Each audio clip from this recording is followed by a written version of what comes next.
تصدر الديوان إهداء غريب. هو ما كانش إهداء لحد من أحبائه أو لحد من أهله، ولكن كان الإهداء كان لرمز الزجل، وأستاذ أساتذته كان للشاعر بيرام التونسي.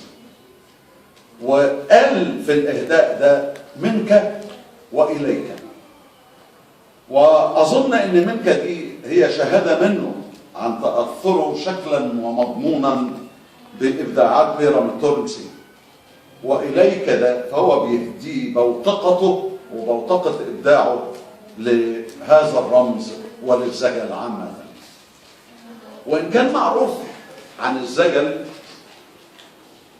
كلغة عامية بأنه ينسج من نسيج لغة الشارع ولغة بيوتنا،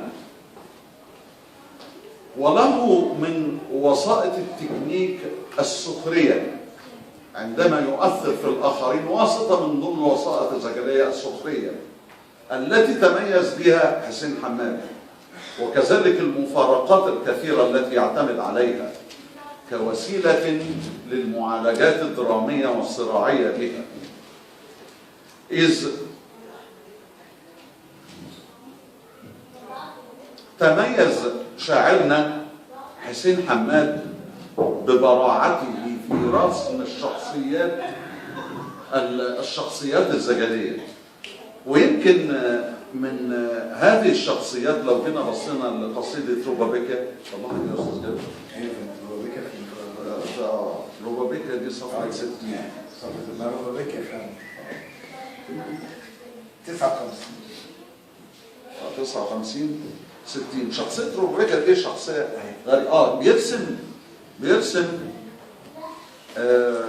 شخصياته الكاريكاتيرية، شخصياته بشكل جميل. يعني اسمع مثلا، شوف رسم الشخصية دي ازاي.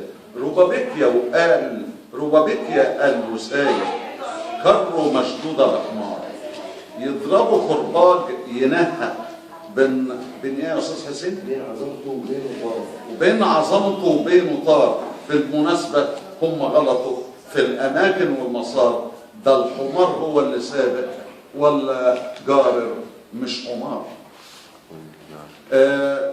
هو مش في عمل واحد بس، يعني مثلا في عمل الحارة في رسم الشخصية الزجلية. الحارة ده في صفحة 64.